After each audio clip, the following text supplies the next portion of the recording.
Hi guys! So for today, I will teach you how to do my makeup. First, I put some primer, green, to cover the redness of my skin. There, like that. And this. Primer helps you to smooth or to shine your face while you're putting some foundation. So your makeup will not be cakey.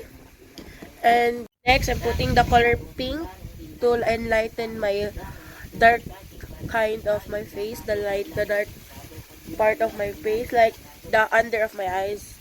It looks like a concealer. Next, I'm gonna curl my lashes.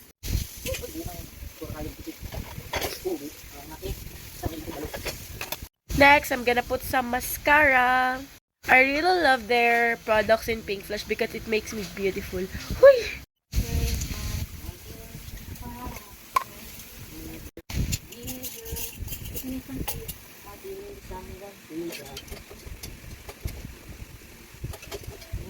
Look at the coverage of that two lashes. This is like you can see my lashes in here. It's like boot. Next, I'm gonna put some baby powder that's from Sales Baby Long Lasting Waterproof. Look at the coverage. I don't know if you can see it, pero I really like their shade, the O2 shade, yes.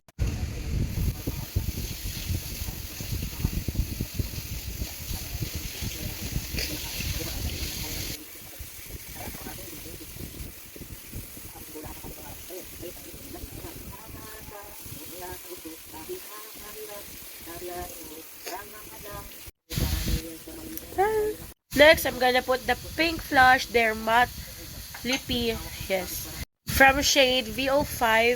Like, show you if kita ba.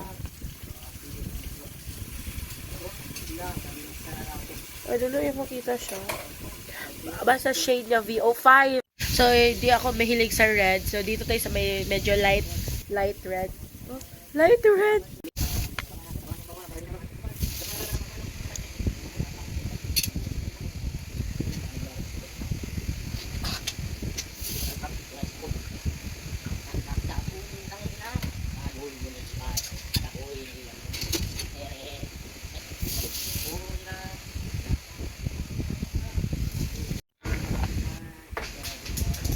Yes. Next, I'm gonna put some highlights in my nose and, a little pump. Douche. I don't know if you can see the lights there.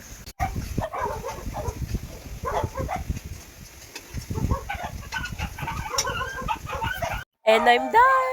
This is my fully makeup, my simple. I don't know if simple ba siya, pero for me, simple lang siya. So, I hope you like my makeup.